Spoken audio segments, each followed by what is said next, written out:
मित्रों, जो लोकसभा का चुनाव आगे बढ़ता जा रहा है, त्यों-त्यों इंडी गठबंधन और कांग्रेस पार्टी के दिल के अरमान पूरे उफान के साथ अपनी असली हकीकत दिखाते जा रहे हैं। महाराष्ट्र कांग्रेस के प्रदेश अध्यक्ष नाना पटोले जी ने श्री राम मंदिर को लेकर एक बहुत आपत्तिजनक और विवादित बयान दिया है, और वो इतना निम्न स्तरीय और भर्त्सना योग्य बयान है कि उसकी जितनी निंदा की जाए कम है। उन्होंने ये कहा कि श्री राम जन्मभूमि का शुद्धिकरण कराने की आवश्यकता है। महत्वपूर्ण बात यह है कि यह बयान उनका ठीक महामहिम राष्ट्रपति द्रौपदी मुर्मू जी के राम मंदिर में दर्शन करने के एक दिन बाद आया है। मैं कांग्रेस पार्टी और इंडी गठबंधन से पूछना चाहता हूं कि आप इस प्रकार से देश की प्रथम नागरिक और समस्त शेड्यूल ट्राइब समाज, आदिवासी समाज का इतना घोर अपमान करने पर क्यों आमादा है? यह सीधा सीधा भारत के एससी और एसटी समाज का घनघोर अपमान है, और कांग्रेस के मन के अंदर का जो द्वेष भाव है, जो असली भाव है, वह उभर कर क्रमशः सामने आ रहा है। और यह बात मैं इसलिए भी कह रहा हूं, मैं कांग्रेस को याद दिला देना चाहता हूं कि उन्होंने फिर यह कहा धर्माचार्यों और शंकराचार्यों को लेकर, तो कांग्रेस को याद दिला देना चाहता हूं, जब श्री राम जन्मभूमि आंदोलन की शुरुआत हुई तो 1989 के प्रयाग के महाकुंभ में धर्म संसद हुई थी, और देश के सभी धर्माचार्यों ने एक स्वर में इसका समर्थन किया था। कांग्रेस तब भी इसके विरोध में थी। 9 नवंबर 1989 को श्री राम जन्मभूमि का शिलान्यास हुआ, तो जो 4 ईंटें रखी जाती हैं, उससे पहली ईंट बिहार के कामेश्वर चौपाल जी के द्वारा रखी गई थी, जो आपके हिसाब से तथा कथित निम्न जाति के थे, अनुसूचित जाति के थे। हम तो किसी को ऊंचा और नीचा नहीं मानते, तब भी कांग्रेस ने विरोध किया था। 2019 में जब जजमेंट आया, तब भी कांग्रेस ने विरोध किया। जब 2024 में इसी वर्ष 22 जनवरी को श्री राम जन्मभूमि का उद्घाटन हुआ, प्रधानमंत्री श्री नरेंद्र मोदी उसमें मुख्य भूमिका में थे, जो स्वयं ओबीसी समाज से आते हैं, तो उसका भी विरोध किया। और आज जब देश की महामहिम राष्ट्रपति जो शेड्यूल ट्राइब समाज से आती हैं, आदिवासी समाज से आती हैं, उनके जाने के बाद विरोध, यह बहुत साफ दर्शाता है कि कांग्रेस के मन में राम मंदिर तो एक बहाना है, उनको अपने मन के अंदर एससी एसटी और ओबीसी समाज के लिए जो असली में हकारत है, उसे सामने लाना है। अब आप ये बताइए कि मात्र मैं ये भी बताना चाहता हूं, जो आज बहुत धर्म की बात करते हैं, यदि हमारे विचार परिवार के लोग नहीं होते तो अनुसूचित जनजाति का पूरा समाज को आप लोगों ने तो कन्वर्जन की ताकतों के हाथ में छोड़ दिया था। आज उनका स्वाभिमान, उनकी संस्कृति की रक्षा करने के लिए भारतीय जनता पार्टी और विचार परिवार के संगठनों ने महत्वपूर्ण भूमिका निभाई है। और यह बयान अचानक नहीं आया है। कुछ दिन पहले इंडी गठबंधन के एक प्रमुख नेता, समाजवादी पार्टी के बहुत वरिष्ठ नेता रामगोपाल यादव जी ने बेकार शब्द का प्रयोग किया, तो फिर इनके साथ समंदर पार बैठे हुए गुरुजी ने डेमोक्रेसी पे संकट आया हुआ है राम मंदिर और रामनवमी की वजह से यह शब्द प्रयोग किया, और अब नाना पटोले ने राम मंदिर के शुद्धिकरण की बात की। यानी यह कोई एक अलग बयान नहीं है जिसे निजी बयान कह के वो दरकिनार कर सकें। यह वास्तविकता में एक सोची समझी व्यवस्थित उनकी सोच के तहत है। और इसकी हद तो यह है कि मात्र कल इनके एक प्रमुख नेता मणिशंकर अय्यर पाकिस्तान को सम्मान देने की बात करते हैं, और आज नाना पटोले राम मंदिर के अपमान की बात करते हैं। यानी एक तरफ पाकिस्तान का सम्मान और एक तरफ है राम मंदिर का अपमान, और उसके साथ साथ अनुसूचित जनजाति समाज का अपमान। और जब ये बहुत उसकी बात करते हैं, तो मैं ये भी बताना चाहता हूं, आप अपने मन में कितनी भी श्रेष्ठता रखिए और अपने को कितना भी बड़े ऊंचे मानते हैं, आपकी पार्टी के नेता अपने आप को बड़े ऊंचे खानदान का मानते हैं जो 4 पीढ़ी से शासन कर रहा है, परंतु भगवान राम ने रामचरितमानस में बहुत स्पष्ट कहा है कि जात पात कुल धर्म बड़ाई, धन बल परिजन गुण चतुराई, इन 10 चीजों से मैं नहीं मिलता। पुनः कह रहा हूं, जात पात कुल धर्म बड़ाई, धन बल परिजन गुण चतुराई, इन 10 चीजों से नहीं मिलता। तो आपकी ऊंचाई की अहंकार और चतुराई इससे नहीं मिलने वाले। उन्होंने बहुत साफ कहा है, वो शबरी माता से कहते हैं, कहे रघुपति सुन भामिनी बाता, यानी हे देवी एक ही बात कह रहा हूं, मानहु एक भगत कर नाता। और कांग्रेस के अंदर भक्ति नहीं है, इसी कारण से उनके मन की जो हिकारत है भारतीय संस्कृति और श्री राम मंदिर के प्रति, वो निरंतर उभर कर सामने आ रही है। आप मोदी जी के लिए आप शब्दों का प्रयोग करते हैं, कोई बात नहीं, हम उसे सह लेते हैं। आप भारतीय जनता पार्टी के लिए करते हैं, हम उसे सह लेते हैं। परंतु आप जब समाज की सबसे पिछली सीढ़ी पर खड़े हुए वर्ग का इतना बड़ा अपमान करते हैं, जिसे मोदी जी ने देश के सर्वोच्च पद पर बैठाने का कार्य किया है, तो दिल में पीड़ा होती है। और जब आप राम मंदिर और भारतीय संस्कृति के प्रति इस प्रकार की भाषा का प्रयोग करते हैं, तो निश्चित रूप से मन में आक्रोश उत्पन्न होता है।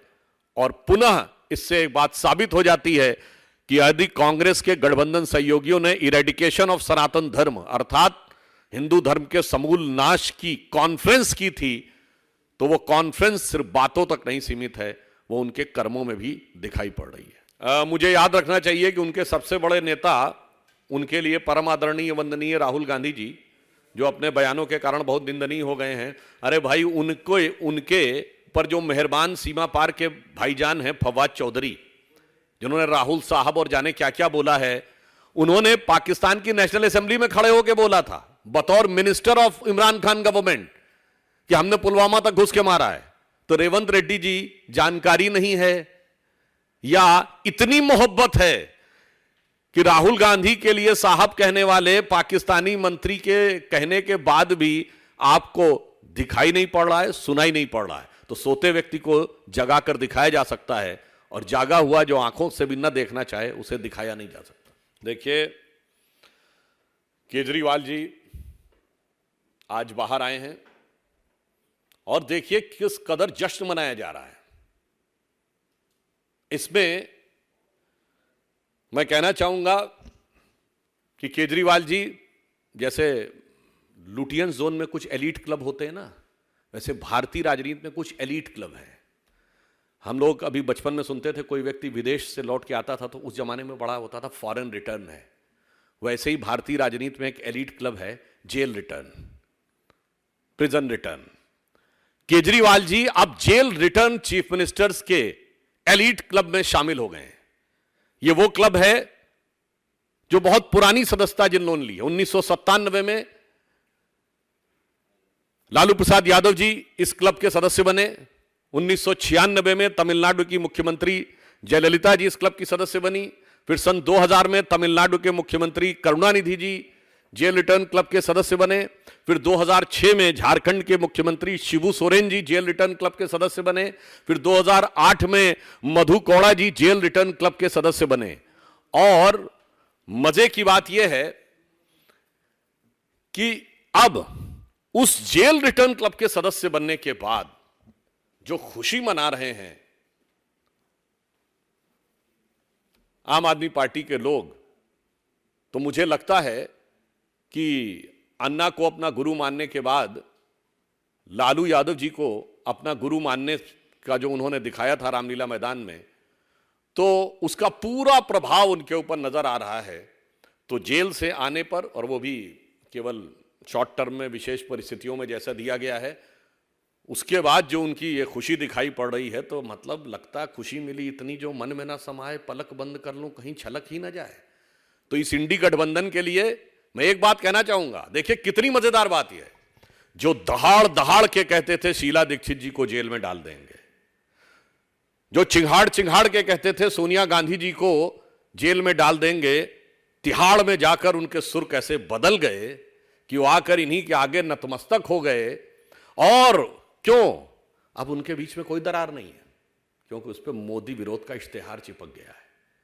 तो मैं इस इंडी गठबंधन के लिए केजरीवाल जी के बाहर आने पर कि उनके जश्न को नजर करते हुए 2 लाइन कहना चाहूंगा कि इस गठबंधन में अब किसी को नहीं दिखती कोई दरार, चूंकि हर दीवार पर चिपके हैं मोदी विरोध के इश्तिहार, और इस सिरे से उस सिरे तक सब शरीके जुर्म हैं, इस सिरे से उस सिरे तक सब शरीके जुर्म हैं, कोई तो जमानत पर रिहा है और कोई है फरार। बिहार में उनकी पार्टी कुल कितनी सीट लड़ रही है, मैं एक जमाने में जब वो लोग साथ साथ थे तब अगर आप याद करिए कि सोनिया गांधी जी को लालू प्रसाद यादव से पहले भाषण देना पड़ा था बिहार में ही, आपको याद होगा। तो मुझे लगता है कि बिहार की जनता राजनीतिक दृष्टि से बहुत जागरूक है और वो 40 सीटों की बात कर रहे हैं। पिछली बार हमने शानदार सफलता हासिल की थी और इस बार भी हम बिहार में शानदार सफलता हासिल करेंगे, इस बारे में आश्वस्त रहिए। देखिए,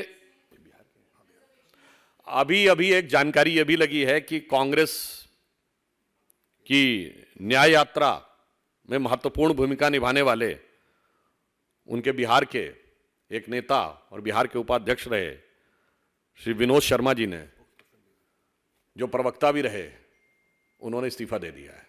बताइए, उधर पहुंचे खड़गे जी बिहार और बिहार में एक और चमत्कार हो गया। और अभी तक जो जानकारी लगी है, उन्होंने पुनः यह कहा है कि ये जो टुकड़े टुकड़े गैंग को समर्थन करने की बात कांग्रेस पार्टी करती है, उसी के कारण उनके मन में यह बात आई है। मुझे लगता है पी चिदम्बरम जी जैसे वरिष्ठ नेता को इस बात से पे ध्यान रखना चाहिए कि सीधे सीधे झूठ नहीं बोलना चाहिए। एससी को रिजर्वेशन डॉक्टर अंबेडकर के प्रयास से मिला था और उसके एक हिस्से की शुरुआत महात्मा गांधी के साथ हुए पूना पैक्ट के बाद 1937 में ब्रिटिश टाइम में हो गई थी। ओबीसी के रिजर्वेशन के लिए 53 में बने काका कालेलकर कमीशन की रिपोर्ट नेहरू जी ने कभी नहीं लागू की। 1977 तक इंदिरा जी की सरकार रही, कभी नहीं लागू हुई। फिर मंडल कमीशन बना 1978 में, जब तक रिपोर्ट आई 80 में, फिर इंदिरा जी की सरकार आ गई। 10 साल तक कांग्रेस ने नहीं लागू की। फ्लोर ऑफ द हाउस पे ओबीसी रिजर्वेशन का विरोध किया और उसके बाद कोर्ट के द्वारा यह लागू हुई मंडल कमीशन की रिपोर्ट 1994 में। और यह भी याद दिलाना चाहता हूं कि हायर एजुकेशन के इंस्टीट्यूशंस में जिस समय ओबीसी को रिजर्वेशन दिया गया तो कपिल सिब्बल जी, जो बाद में एचआरडी मिनिस्टर बने, उन्होंने ओपनली इसका विरोध किया था। और फैक्ट यह है कि एससी एसटी ओबीसी का आरक्षण कश्मीर में उन्होंने नहीं दिया इस आधार पर कि वो मुस्लिम डोमिनेटेड है, और एएमयू और जामिया मिलिया से उन्होंने ले लिया। तो ये बिल्कुल फैक्चुअली रॉन्ग है और ओबीसी कमीशन को संवैधानिक दर्जा नहीं लेने दिया। और आज की हकीकत यह है, मतलब मैं आजादी के समय से और 2024 की उनकी कर्नाटक की सरकार कह रही है कि पूरे मुसलमानों को ओबीसी आरक्षण में शामिल कर लेना चाहिए।